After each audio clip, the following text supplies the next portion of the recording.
ప్రతి సంవత్సరం వైశాఖ శుక్ల తదియ అక్షయ తృతీయ రోజు సింహాచలం వరాహ లక్ష్మీ నరసింహస్వామి చందనోత్సవం జరుగుతుంది.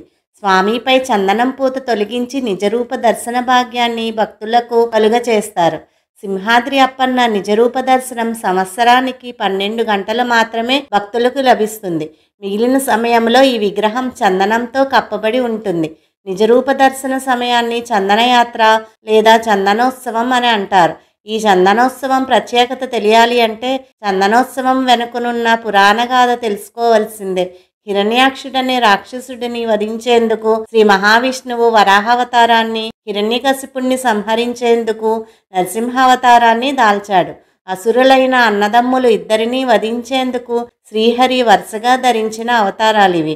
హిరణ్యాక్షుడిని వధించి వరాహావతారాన్ని విరమించేలోగా హిరణ్యకశిపుడి మాట మేరకు ప్రహ్లాదుడు పిలవడంతో భక్తుడిని రక్షించాలనే తొందరలో వరాహ రూపం వదలకుండానే నరసింహుడిగా ప్రత్యక్షమయ్యాడు. అయితే హిరణ్యకశిపుడిని సంహరించిన తర్వాత నరసింహుడు ప్రళయభీకరంగా జ్వాలామాలికలతో కనిపించేసరికి సమస్త సృష్టి భయపడింది. బ్రహ్మాది దేవతలు ప్రహ్లాదుడు ప్రార్థించినా ఫలితం లేకపోయింది. ఆ సమయంలో బ్రహ్మకు చందన వృక్షం గుర్తొచ్చింది. ఉగ్రం, ఉష్ణం, తాపం నివారించే శక్తిని చందనవృక్షానికి వరంగా ఇచ్చిన సంగతి గుర్తుకొచ్చి అదే విషయం ప్రహ్లాదుడికి సూచించాడు బ్రహ్మ. అప్పుడు ప్రహ్లాదుడు చేసిన చందన సేవ వల్ల నారసింహుడు శాంతించాడు. ఆ తర్వాత ప్రహ్లాదుడి కోరిక మేరకు వరాహం నరసింహ రూపంలో సింహగిరిపై కొలువయ్యాడు. ఇదంతా అక్షయ తృతీయ రోజు జరిగింది. పాహి శ్రీమన్నారాయణ అని ప్రహ్లాదుడు పిలవగానే గరుత్మంతుడిపై నుంచి ఒక్క ఉదుటన కిందకి దూకడంతో స్వామివారు పాదాలు పాతాళంలోకి దిగబడ్డాయి.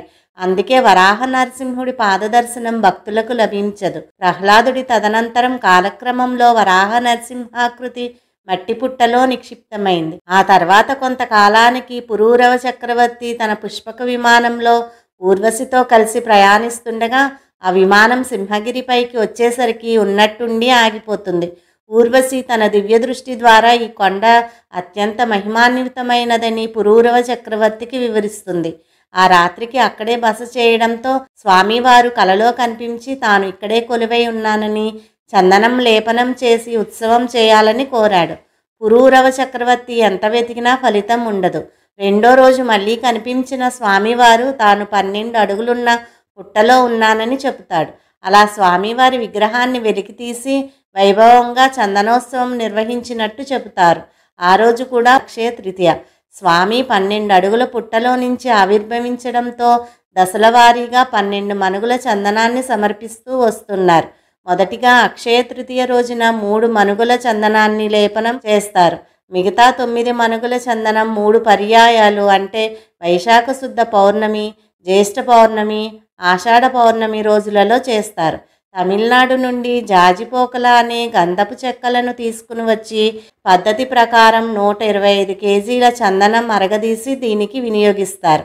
అలా పురూరవుడితో పునరుద్ధరణ జరిగిన చందన సేవ ఏటా అక్షయ తృతీయ నాడు వైభవంగా సింహాద్రిపై కొనసాగుతుంది.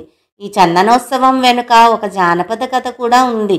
స్వామివారు చాలా కాలం క్రితం చందన లేపనం లేకుండానే దర్శనమిచ్చేవారిని పురూరవుడి కన్నా ముందే దుగ్గన అనే బోయవాడు దర్శించాడు అని కథనం. ఇతను సింహాచలంకు దగ్గరగా ఉన్న బోయపల్లిలో నివసించేవాడు. పోడు వ్యవసాయం చేస్తూ కొర్రలు పండించేవాడు. స్వామివారు వరాహ రూపంలో సంచరిస్తూ వాటిని తినేవారట. దుగ్గన్న ఏదో జంతువు పంట పాడు చేస్తుందని అనుకొని మాటు వేసి వరాహం యొక్క ఛాతిపై బల్లెంతో పొడిచాడు. దానితో వరాహం రక్తం కారుతూ పుట్టలోకి జొరబడింది. బోయవాడు ఆ పుట్టలోకి చూడగా వరాహ నరసింహుడు రక్తం కారుతూ కనిపించాడు.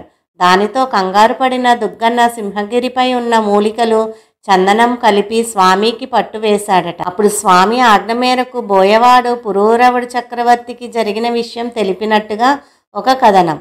ఈ చందనోత్సవం వెనుక మరో శాస్త్రీయ కారణం కూడా కనిపిస్తుంది. అక్షయ తృతీయ కృతిక లేదా రోహిణి నక్షత్రం ఉన్న రోజునే వస్తుంది. ఈ 2 నక్షత్రాలు కూడా అగ్ని సంబంధమైనవే. అందుకని ఈ రోజు నుంచే ఎండలు మరింత తీవ్రతరం కావడాన్ని గమనించవచ్చు. అసలే తీక్షణంగా ఉండే స్వామివారికి ఈ వేడిమి కూడా తోడైతే ఇక చెప్పేదే ఉంది.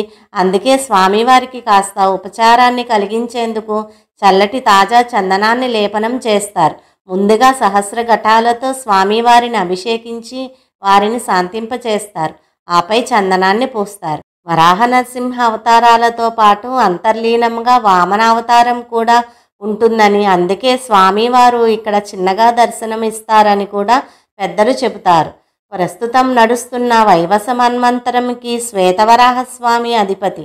ఇక్కడ నెలకొన్నది శ్వేతవరాహ రూపమే కావడంతో తప్పక దర్శించవలసిన క్షేత్రం ఈ సింహాచలం. ఈ అక్షయ తృతీయ రోజున అంత దూరం వెళ్ళి సింహాద్రి అప్పన్నను దర్శనం చేసుకోగలిగిన వాళ్ళు అదృష్టవంతులు. వెళ్ళలేని వారు మనసులోనే ఆ అప్పన్నకు మనసారా నమస్కరించుకుందాం. ఓం శ్రీ నారసింహాయ నమః.